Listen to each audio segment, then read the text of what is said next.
সুপ্রভাত বন্ধুরা। সকালটা শুরু করলাম রান্নাঘর থেকে, মর্নিং ওয়াক সেরে গাছে জল দিয়ে এই রান্নাঘরে ঢুকে পড়লাম।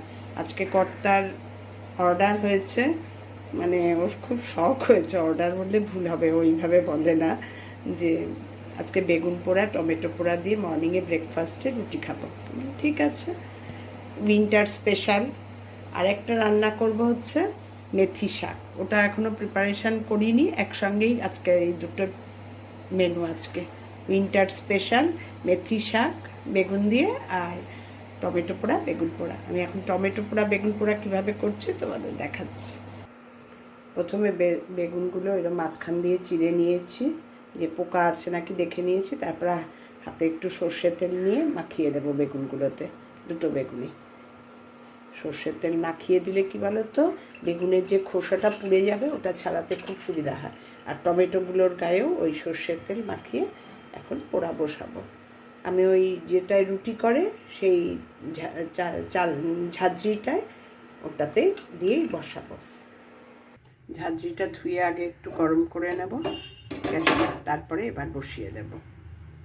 এইভাবে বেগুন দুটো গ্যাসের উপর বসিয়ে দিয়েছি, কিছুক্ষণ বাদে বাদে উল্টে পাল্টে নেব, তারপরে বেগুন পোড়াটা হয়ে গেলে তোমাদের দেখাচ্ছি।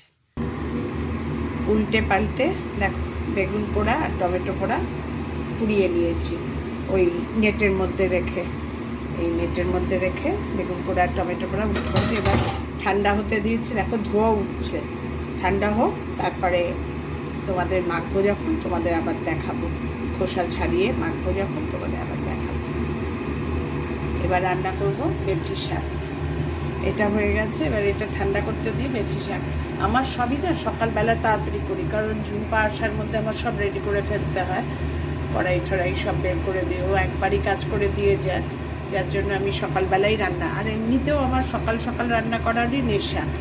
সবসময় স্কুল কলেজ ছিল, মেয়েদের আনতে যেতাম, 11টার মধ্যে বেরোতাম, আমার সকালবেলাই সব। এমনকি আমার স্নানও হয়ে যায় 8টার মধ্যে, এই সব রান্না রেডি করেই আমি স্নান করে ফেলি। মর্নিংয়ে আমাদের সবার, আমাদের 4 জনেরই মর্নিংয়ে স্নানের ভীষণ নেশা, যার জন্য বেড়াতে টেড়াতে কোথাও গেলে না আমাদের একটু অসুবিধা হয় না, মর্নিংয়ে স্নান না করলেই বরঞ্চ অসুবিধা লাগে। ঠিক আছে, তোমাদের এবার দেখাচ্ছি মেথি শাকটা আমি করছি। তেলটা গরম হয়ে গেছে, তেলের মধ্যে দেবো নুন অল্প একটু, আর দেবো হলুদ, দিয়ে আগে বেগুনটা ভেজে নেব। কারণ মেথি শাকটা আমি বেগুন দিয়েই করছি, তো বেগুন আলু দুটো দিয়েই করা যায়, তো আমি আর আলু দেবো না, বেগুন দিয়েই শুধু করবো।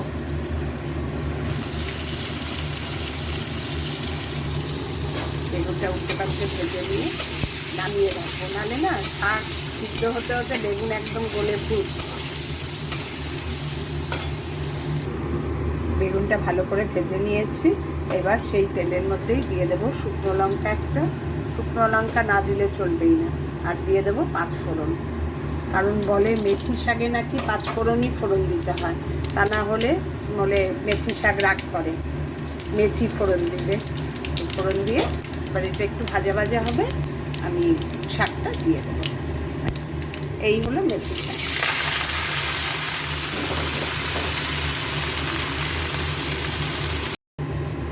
আমার মেথি শাকের ফাইনাল লুকটা দেখো কি সুন্দর। আমি একটুও ঢাকিনি, পুরো খোলা খোলাই করেছি। এই ওপরে বেগুনটা ছড়িয়ে দিয়েছি, এবার একটু ওপরে আমচুর ছড়িয়ে নামিয়ে দেব। মেথি শাক করতে কিচ্ছু লাগে না, কেউ 5 ফোড়ন দিতে হয়, মেথি ফোড়ন কিন্তু কখনো দেবে না, বলে মা মেয়ে নাকি এসব বলে। ঠিক আছে, দাঁড়াও দেখাচ্ছি। এবার ওপরে একটু আমচুর পাউডার ছড়িয়ে নামিয়ে নেব, ব্যাস হয়ে গেল আমার মেথি শাক।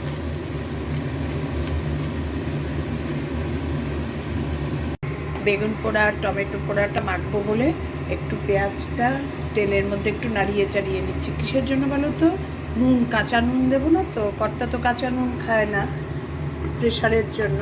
এই জন্য নুন দিয়ে তেলের মধ্যে বেগুন পোড়া মানে পেঁয়াজটাকে একটু ভেজে নেব, ভেজে নিলেই সেই নুন দিয়েই মাখা হবে, আর কোনো কাঁচা নুন দেব না।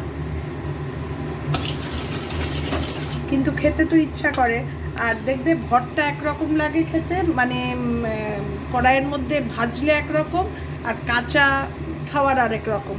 কিন্তু এই সেই জন্যই আমি কড়াইয়ের মধ্যে দিয়ে পুরো বেগুন পোড়াটাকে ভাজবো না, শুধু তেলটার মধ্যে একটু নুন দিয়ে পেঁয়াজটা একটু নাড়িয়ে চাড়িয়ে, ব্যাস, বেশি নাড়াবো না, জাস্ট নুনটা দেবো বলেই মেনলি পেঁয়াজটা একটু নাড়িয়ে চাড়িয়ে দিলাম অল্প একটু তেলের মতো। এরপর মাখবো যখন কাঁচা তেল দিয়েই মাখবো,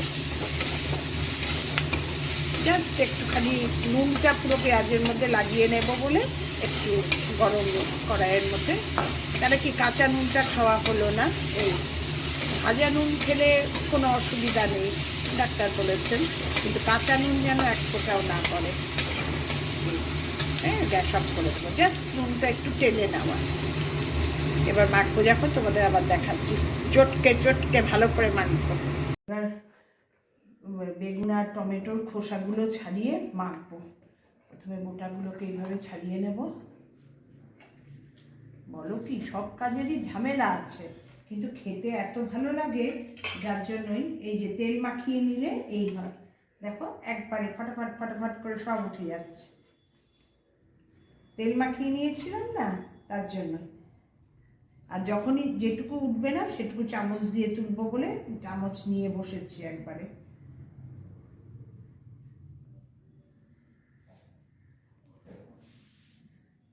দেখো কিরম পরিষ্কার পুরো উঠে গেল, কোনো ঝামেলা হয় না। শুধু এইটাই যে সামনে দাঁড়িয়ে থেকে, মানে তুমি বসিয়ে দিয়ে কোনো কাজ করতে পারবে না, পোড়ানোর সময় তোমার পুরো উল্টে পাল্টে দাঁড়িয়ে থাকতে হবে, এই একটা ঝামেলা। নালে দারুণ খেতে লাগে। আর এগুলো কি বলো তো, গরমকালে ভালো লাগে না, শীতকাল ছাড়া। টমেটোটাও খোসা ছাড়িয়ে নেব, এই যে পোড়া পুরো এই সব খোসাগুলো ছাড়িয়ে নিয়ে পুরো মাখবো।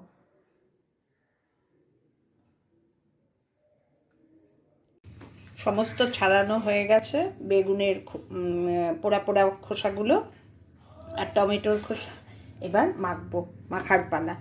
এর মধ্যে পেঁয়াজ আছে, ধনেপাতা আছে, একটু সর্ষের তেল দেবো কাঁচা, দিয়ে এবার হাত দিয়ে ভালো করে চটকে চটকে মাখতে হবে। না হাত দিয়ে ভালো করে মাখলে না এর টেস্ট হয় না, এইভাবে মাখতে হবে। একটা কাঁচা লঙ্কা দিয়েছি, নিজে একটু ঝাল কম খাই তো, এই জন্য ভয় পাই বেশি দিতে, যদি বেশি ঝাল হয়ে যায়। এই যে টমেটো, যা দারুণ লাগে না গো খেতে, রুটির সঙ্গে বলো ভাতের সঙ্গে বলো, অদ্ভুত লাগে। ভর্তাটা একরকম লাগে, মানে তেলের মধ্যে ভাজা, আর আর কাঁচা এরকমটা খাওয়া আরেক রকম লাগে। এইভাবে তোমরা একবার, ঠান্ডার মধ্যে ছাড়া এগুলো কি বলো তো ভালো লাগে না খেতে।